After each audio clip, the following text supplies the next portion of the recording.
everybody. Thank you for joining this webinar. It's unlike the normal webinars you attend, where there will be speakers and a topic to discuss.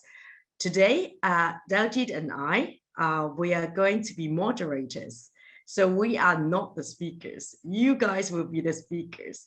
It's a big brainstorming session to try to solve a practical issue we have got at the moment. It's the fact that lots of young lawyers want to leave the profession. And although there is no formal statistics in every single jurisdiction, however, the IPBA has actually issued a report, a very detailed report, which we will send a link to you later. And in there, it actually mentions about the result they have conducted in terms of a survey for young lawyers. And the situation is getting serious because I understand that some jurisdictions, in fact, has actually reported that a large number of young lawyers have left the profession recently. And also in terms of my own experience, it appears a lot of junior lawyers are not too keen on staying in the private practice. So as a business owner myself, I find that this issue, I think, will finally affect legal law firms and the legal industry, because without juniors lawyers to actually help with running cases and progress with the private practice, the partners of the law firm will end up doing all the cases and getting clients all at the same time by themselves. So it will not work. So we need to find a way to balance what young lawyers want and how we can juggle private business to try to make them stay. So thank you so much, everybody, for taking your time to come in and have this brainstorming session with us and see whether we can come up with something constructive that we can actually go forward and try to resolve this problem for everyone. So to start off with, I will give an agenda so that everybody knows what we're going to do today. Today we have got an agenda. It's very simple, okay? So we're going to only talk about the IPBA Young Lawyers Report briefly. And then we'll have two polls to know your thoughts. And then we'll move out to a breakout group sessions where everybody can contribute their ideas and discuss the current situations and see whether we can come up with any constructive ideas to go forward. I'll give you a very brief summary of the IPBA Young Lawyers Report. And Rhonda, she will share it in the chat, the link to the report, so that if any of you want to read the full report, which is actually quite long, please feel free to do so.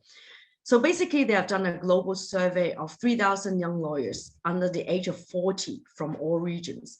And half of the young lawyers want to leave their current roles in the next 5 years. 1 in 5 are likely to leave the legal profession entirely in the next 5 years. The top 3 reasons why they want to leave, it's they don't think it's enough money. Secondly, they think it's lack of progression opportunities. And number 3 is the workload or the long hours of working and poor work-life balance. And the 3 factors that attract them to work in companies is obviously money, workplace that promote healthy work-life balance, and also is a variety of work they're looking for. The report also shows that there is a high percentage of female lawyers highlight issues regarding barriers to progression, work-life balance, and toxic work cultures. So these are issues that the IPBA Young Lawyers Report find out. So what we're going to do today is we are going to discuss and have a poll on issues, what we can discuss and what solutions we can come up with. And for now, I will pass the screen to Daljit, who is going to talk about the first poll. Okay, Daljit, over to you. Thank you, Olivia. Now I'm going to conduct two polls. The first poll is going to be about retention strategy. So I think it'll be of interest to all of you to see to what extent your organizations have a retention strategy to address the retention challenge that our organizations are going to face if they don't already face at the moment. And the second poll is to seek information on what are the top 3 talent issues you see as being the highest priority for your organization to address in order to improve retention. So when we launch the polls, we'll have a look at the results. And the polls, they're intended to be anonymous. So that's not attributed to any individual identity who's on this webinar, but I'll make some comments about the results of each poll and then hand back to Olivia so we can go out into the breakout group discussions. So the first poll is about retention strategy to see which organizations have a retention strategy. So Rhonda, if you could please launch the poll. Thank you. So here is the first question, the first poll. What is the status of your planning for improving retention? You have a retention strategy in place, you're working on one, you're planning to work on one, or you have no plans at this stage. So please choose one of the responses and we'll give you about 10 seconds to do so. Don't think too hard about it. You've either got it, working on it, or plan to work on it. Thank you. So hopefully most of you have responded. Rhonda, do we have around 40 odd responses? You're muted. Sorry, Rhonda. Sorry, 29 have responded. Okay, let's have a look at the 29 results. Okay, I'll share the results. Thank you.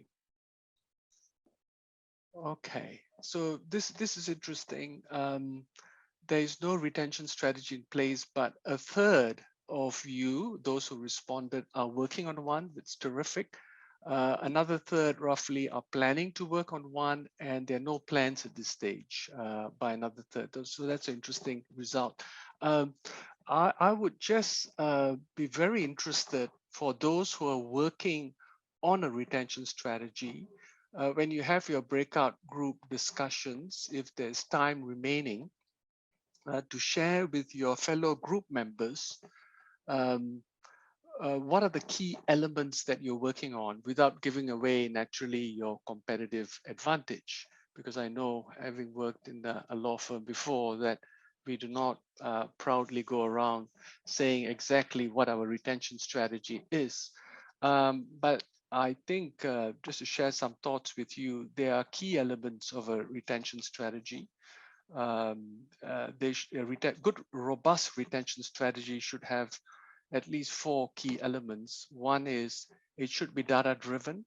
The strategy should be driven by data that you've got on attrition from various parts of your business. It should be seeking data from surveys you've conducted in the past or recent past, exit interviews, Glassdoor ratings, Glassdoor comments. All that should be part of your data. Data you collect from focus groups that you hold for different parts of your organization. You segment to population, so it needs to be data driven. Secondly, you need to be designing naturally solutions for priority areas that have been identified by people that are not being addressed. What are their priorities that are not being addressed? And so there should be a design element to that. There should be a strengthening or reimagining of your employee value proposition and a clear communication strategy around that. Naturally, you implement your EVP, and then finally, we should be learning from our experience of implementing the revised or reimagined employee value proposition. So just some thoughts from me on retention strategy, but if you have opportunity to discuss in your breakout groups, if you are working on one, share with your fellow colleagues what principles are you using and how you're going about that process. So with that, let's go to this next poll. And I'll just make a few comments about this poll before we launch it. The next poll is going to be about the top 3 talent issues that you've identified or you believe at this stage are important to address for your organization to improve retention. Many of the items in this poll are taken from the IPBA report. Things like flexible work, toxic cultures, diversity and inclusion, etc. There was one item I've added deliberately into the poll, which was not covered by the IPBA report, which is meaning and purpose, because we are hearing that meaning and purpose is fundamental and is increasing in importance post the pandemic. So I've added that item as well. There's also an item called other, in case the talent issues identified do not cover one that you have identified in your organization, you feel is important. And if you choose other, if you're willing to share, it'd be great if you could put that in the chat what the other issue is. So with that, Rhonda, can you please launch the poll? Thank you. So what are the top 3 talent issues? So pick 3 from this list. And if you have picked other, please enter that in the chat box, if you don't mind. Thank you. And again, we'll give you a bit longer because you've got to pick 3 of these issues, maybe about 20 seconds. Okay, Rhonda, how many, I think that's at least 20 seconds. How many responses have you had? Yep, 29 responses. Okay, let's publish that. Thank you. Okay.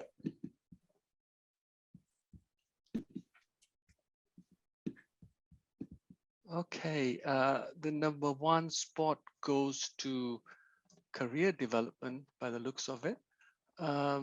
And the second spot is flexible working and then well-being. DNI 23%, toxic workplaces 17, which is good to see for those who have responded on toxic workplaces. Those have not. That's good news. And others 7. And meaning and purpose is 37, close to compensation. This is really interesting because the IPBA report identified compensation as the number 1 push and pull factor. And as you may know, in the US, there is a compensation war going on where the firms are driving up compensation out, trying to outbid each other.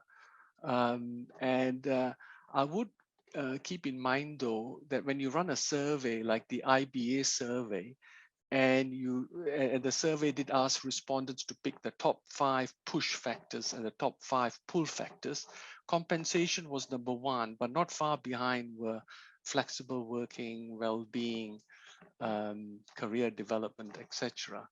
So this is interesting. The other point I would make about this is that a lot of these issues are interrelated. So well-being, flexible working are often interrelated. There's also a link between DNI and toxic workplaces and well-being. And so a lot of issues are interrelated. The second point I want to make is that, and this takes us out to the breakout group shortly, is that sometimes we deal with these issues as separate buckets, as separate issues. So we identify the top 3 issues that we need to deal with, and we might see them as different issues, and we come up with different solutions or solutions that are targeted towards these issues. What we need to also keep in mind is that often what's driving these issues, even though it appears separate issues, are some systemic factors that drive these issues, cultural, structural issues that drive them. So with that, we really want to get a helicopter view of some of these issues that the profession could address and your organizations could address. And with that point, I'm going to hand over to Olivia. Thank you.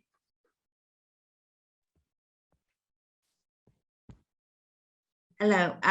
Right. Okay. Now we're going to go back to the main part of this whole session. It's breakout group discussion. So what we aim to do is we want to split up all the participants into groups, and the discussion will be around what changes will law firms need to make to address the varied needs of their talent, whilst ensuring productive and profitable businesses.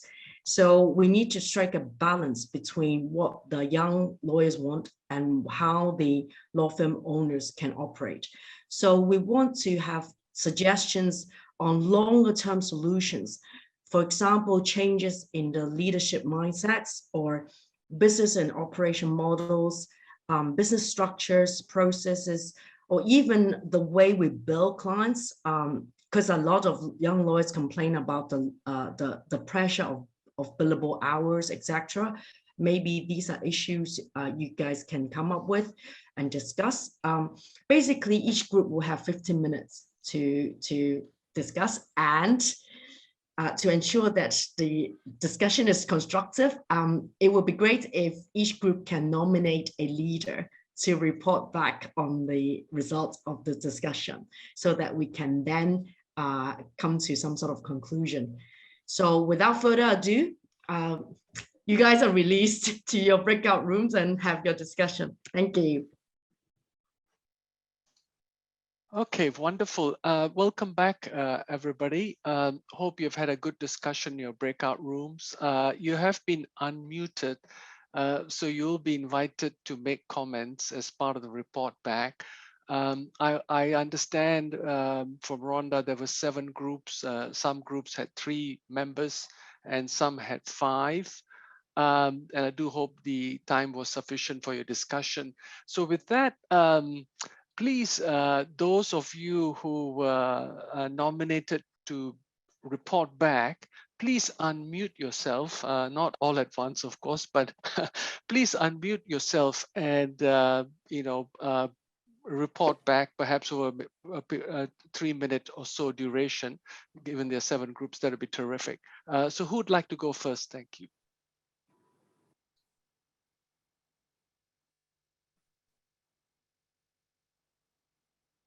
Kathleen and I think we were in a room, and our third person never quite, we didn't give them a chance maybe to join in, but I'll start, but we didn't decide who was going to be speaking. We never got that far. We were just talking.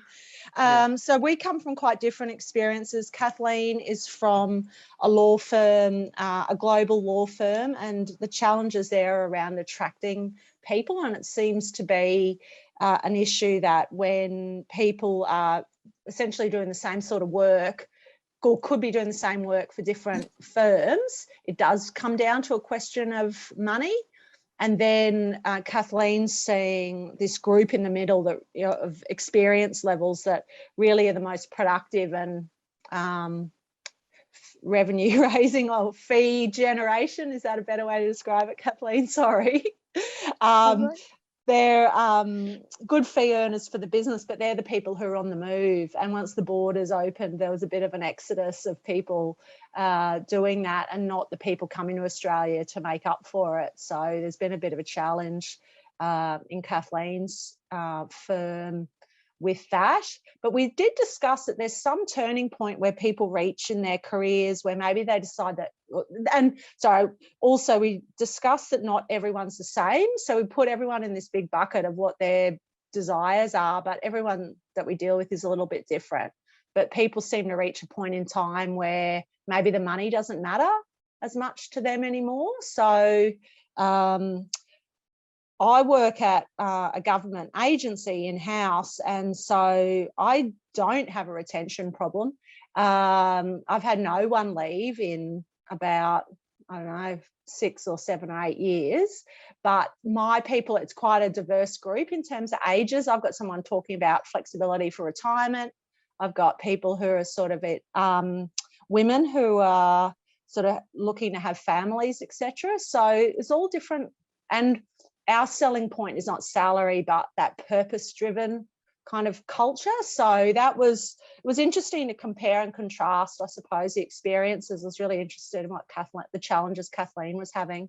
So Kathleen, sorry, I jumped in, but fill the gaps. Yeah, no, amazing. I think you covered pretty much everything off. We, yeah, very different backgrounds, very different issues that I think we're both kind of facing with regards to keeping and retaining talent. So it was an interesting discussion. Right, and just compare and contrast between different types of organization, what the key drivers are, meaning purpose versus more, ensuring the comp is up there to ensure that you don't have people leaving because you're a relative disadvantage based on compensation. Yeah, thanks for sharing that, Janine, Kathleen. So let's go to another group. Anybody who wants to jump in?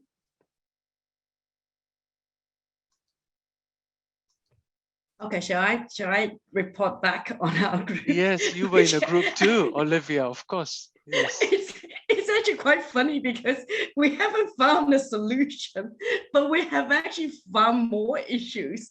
One of the group members, he actually raised the fact that his firm has organized a lot of team building events, and unfortunately, it turns out to actually put people off rather than bonding the youngsters because of the age gap problem, which actually this is quite an interesting point because apparently some of the juniors are only like about 18 years old and some of the partners in the firm are 70 years old. So they tried all these fun events and they find that it's kind of difficult to work out. I think this is an issue. I think a lot of law firms think team building, like going on holidays together, having lots of dinners and lunches works, but somehow some doesn't work at this kind of ways. So another issue is the IT issue. We notice lots of youngsters these days. They think that the IT industry or IT related law industry is more cool. So they want, it's the area of law or the area of career that attracts them. So I think this is something that we need to look into, how to make the legal profession looks more cool. And also another member in the team, Kenneth, he mentioned that because they do IPOs and stuff, so they use they use more technology, so they actually need less humans to do the work. So maybe technology is another thing that we can look into in order to resolve the problem of running out of junior lawyers. Also another team member also raised the fact that she's from a global law firm, and although their situation is not as bad as small firms, but they also notice that because of in-house, they have a team for in-house, and it's still losing the attractiveness to the juniors. We thought junior lawyers will find in-house work a lot better, but still it's not. So we need, I think somehow we need to make lawyers look more cool. I think that's more of a concern to the youngsters, is how to be in cool professions. So that's our. Thanks, Olivia. And it's interesting you mentioned the in-house lawyers. I've been reading, I think it's in the IPBA report, but also there have been other reports. People used to go from law firms to in-house roles. And what's happened is that with the COVID time, budget cutbacks, etc., in-house roles are increasing budget pressure. In fact, some in-house lawyers are reporting even greater work-life balance issues than people in law firms. So that's really interesting. And making the law cool, that's an interesting challenge. And I'm sure if we were to engage the young lawyers in ideas and how that could happen, I think that would go a long way.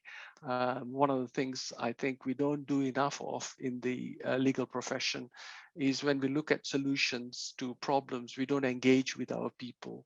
to develop the solutions. We expect the HR teams to come up with HR solutions to what we call HR issues, and we don't engage with our people in developing the solution. So I think there's enormous opportunity there for engaging our people in developing solutions that fit around them. So thanks for that, Olivia. Any other report backs from the groups? I'm happy to go Yeah. next. I was in group 7, and perhaps not necessarily the ideal position for me. I think I might have misunderstood. Very interested in the topic and done some work in this area, but I'm a sole practitioner and was last in public practice 10 years ago. So I'm perhaps not the ideal person. And those in the others now group, I think between us we employ one person. So again, we might not be able to provide any cutting edge solutions, but certainly our discussion was really centered around well-being is such an important aspect of legal practice now. Maybe not so when I joined in the 1980s, but it is now, and that's why I very much believe that compensation, as you call it, isn't, from what I have experienced, a major factor. It's more about well-being, probably more career advancement if we go through that list. And so if people are happy, you would tend to think they'll be productive. And what does happy mean? And so Olivia spoke about not so much the tension, but on one hand, a law firm needs to be profitable. On the other hand, you need to be able to retain staff. So simplistically, if people are happy, they'll tend to be productive. And that will affect that aspect of it. How are people happy? Obviously, career advancement issues are important. Diversity and inclusion are really important. And I'm happy to say more important now on the face of it than perhaps it was in the past, but we still have real issues, cultural issues in the profession. It's still, I think, rightly seen as a male-centric profession, even though the female numbers in seniority and just in sheer numbers are quite high. So we just need to look at that. There are other issues that are beyond the control of the firms. So those in litigation, for example, they're dealing with people in authority who are on the bench, and the pressure from the bench, from the judiciary in dealing in litigation can be quite overwhelming. So we need a massive cultural change, but those issues are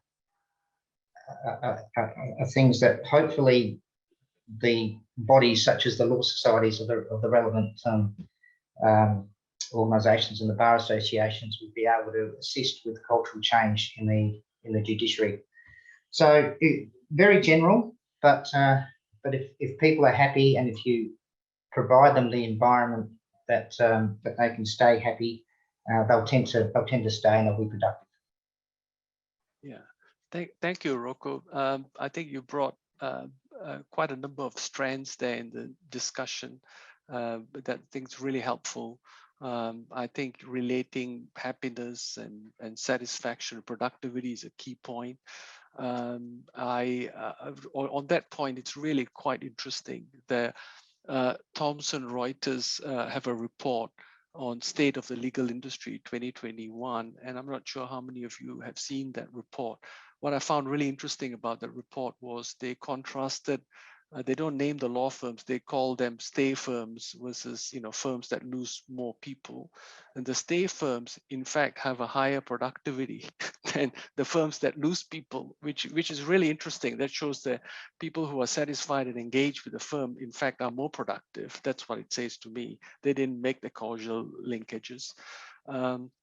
And the other point you brought up about well-being as being important, we all know that the legal profession, of all the professions we know, has struggled with high rates of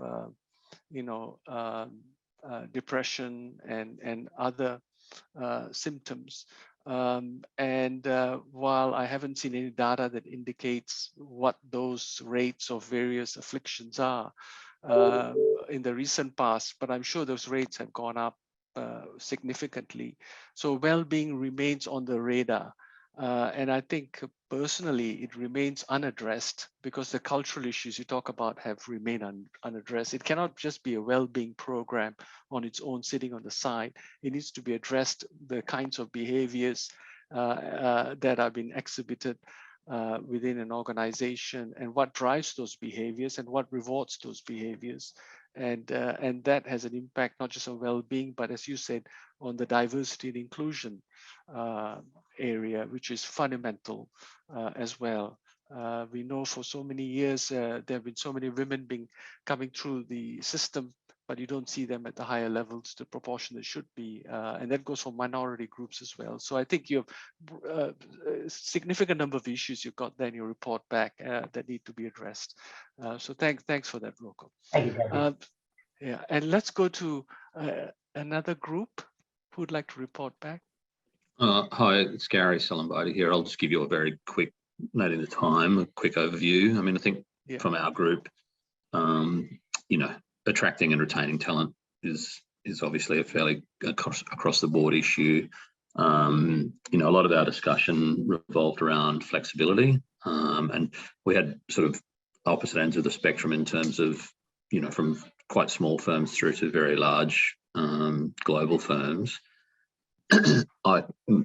Being from a small firm, we're finding there's this expectation from new starters that flexibility. And when I say flexibility, generally that means 1, 2, 3, whatever days working from home, a sort of hybrid work from home, work in the office model. And we're a bit reticent to jump into that fully, especially with new starters, just due to we don't have the resources, etc., of a big firm for the practicalities like rolling out training, etc., for new starters.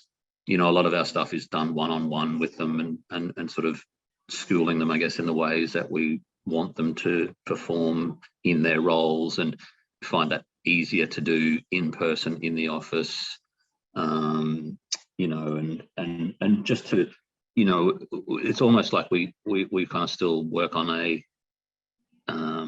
that work from home is not necessarily a right. It's there's still an element of you need to, I guess, earn that right in terms of your productivity and your behaviors and various other things, rather than walking in on day one and saying, and basically going, well, I want to work 2 days a week at home, and if you don't offer that to me, then I will, there's other firms out there who do, and I'll go and work for them. So we've got a problem there, I guess, finding the balance between losing staff because we're not as flexible as others, but maintaining productivity and billings, etc., and rolling out training and all those other things. But if you're not getting the talent through the door in the first place, then it kind of becomes a moot point on some of the other things because you haven't got the staff to do it with. So we're just in a bit of a conundrum at the moment as to how we address some of that stuff. Understand. Even though others on the call had all said through COVID that they found for billing solicitors, for example, that productivity actually went up rather than down. And I think anecdotally a lot of evidence would suggest that, but we're still a bit in a conundrum in my organisation as to how we manage that appropriately. Yeah, sure. And Gary, sorry we couldn't spotlight you because you didn't have your video on. Sorry, Gary, I'm having some Wi-Fi problems, so it works better for me without the video on at the moment. That's okay. And Gary, were a number of you in the group from that small firm situation, were you? Is that correct? Well, I personally work in a small firm, yes. Okay, all right, okay. Yeah, I think firms have to find their own way here, but I also will make the comment, I think it's become an expectation that flexibility will be there. And I think my personal views, I think people are very reasonable. And if you're looking at having a conversation with potential employees or current employees or junior people, people are very reasonable. They can accept that in certain cases you need to be in person when you're learning, through the learning curve. And I think if your organization, your firm was to have conversations with people, the juniors who you think should not be afforded as much flexibility for the reasons you've outlined, I think that would be very helpful. Yeah, I think already been done. Yeah, no, I agree. I think upfront communication, I think even from the interview stage, right, you need to, I think, be very clear about what those expectations are and set those benchmarks or whatever it is. Because, it's not like I don't think it ever could be a case of it's never going to be flexible in your role, but we may need to land on a agreeable position whereby that flexibility will come with performance and tenure and whatever else may go into it, but potentially from day one it's not as flexible as it has the potential to become over time. Yeah, thanks Gary, and in the interest of time, thank you very much. I'll see if there's another group who would report back, because I know we'd probably have to close in a few minutes. One more group.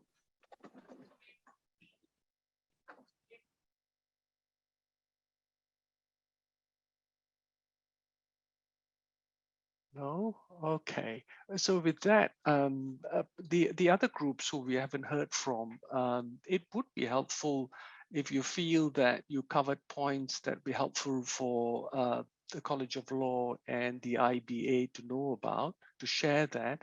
Towards the end of the webinar, you'll see the email address for Anita Khosla from the College of Law. So if you could send those in to Anita, that would be greatly appreciated. And lastly, I would say that I'm writing an article on retaining talent during the Great Resignation that will be published in the Australasian Law Management Journal, talking about how to develop a retention strategy. If you're interested, just connect with me on LinkedIn. I'll be posting that on LinkedIn, or email me and my details will follow. So with that, thank you so much for your participation. I hand over to Olivia. Thank you. Thank you, Daljit, and thank you everybody for joining today. Although we did not come up with a very solid solution, but I think we will come up with some sort of suggestion as to how we can actually suggest to law firms or legal practitioners all over the world to try to accommodate all these youngsters' needs and what they want, and at the same time can actually run the business as well. So for myself, I'm not writing any article, but I'm a business owner myself in Hong Kong, and I do have this problem. So I would love to, if we can to hopefully expand this discussion further and see what we can actually do. And for example, the IPBA, there are lots of private practitioners in there, and maybe we can come up with some sort of more positive, constructive ways for law firms to handle. Thank you so much, everybody. And it was really nice speaking to you all. Have a nice day.